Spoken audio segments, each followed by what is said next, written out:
Software House, perusahaan yang mengkhususkan diri dalam pengembangan software. Software House juga menawarkan layanan seperti konsultasi, analisis bisnis, desain UI/UX, serta pengoptimalan SEO.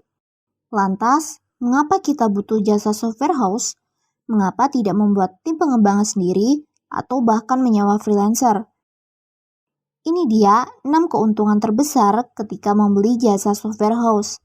Yang pertama, spesialisasi teknologi.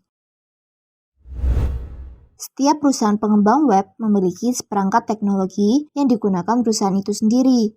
Spesialisasi semacam itu memperluas basis pengetahuan yang kemudian diimplementasikan menggunakan teknologi khusus dan alat pengoptimalan kerja.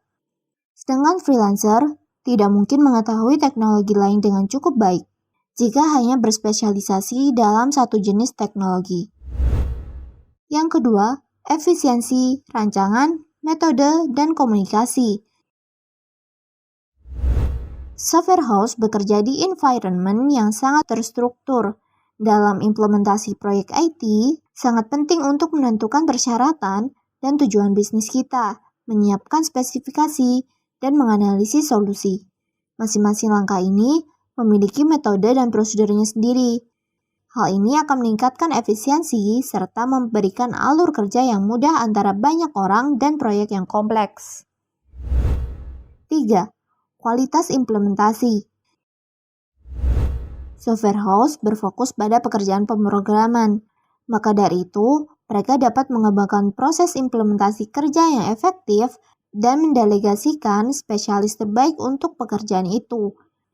Jika menyewa freelancer, kita harus memeriksa kualitas produk itu sendiri, karena biasanya mereka tidak suka bekerja dalam tim yang terorganisir.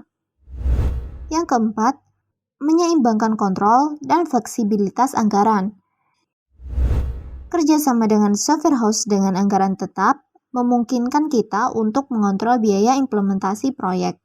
Software house juga dapat memperkirakan total biaya pekerjaan sesuai dengan harga tetap atau memberikan faktur yang dapat diverifikasi dengan mudah.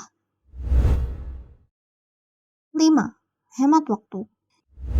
Dengan memilih software house, mereka tidak perlu merekrut programmer, memverifikasi keterampilan mereka, dan memperkerjakan karyawan untuk mengawasi koordinasi proyek. Yang pastinya, hal ini akan membuat kita lebih menghemat waktu. Dan yang terakhir, dukungan pasca implementasi.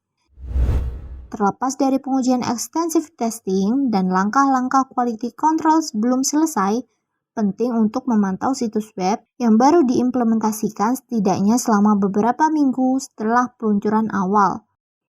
Hal ini memungkinkan ruang untuk mendeteksi kesalahan dan berfungsi sebagai titik awal untuk perbaikan lanjutan atau pengembangan yang diperlukan. Gimana? Lebih baik membeli jasa software house atau tetap menyewa freelancer? Apapun itu, buatlah pilihan yang sesuai untuk metode implementasi proyek kita.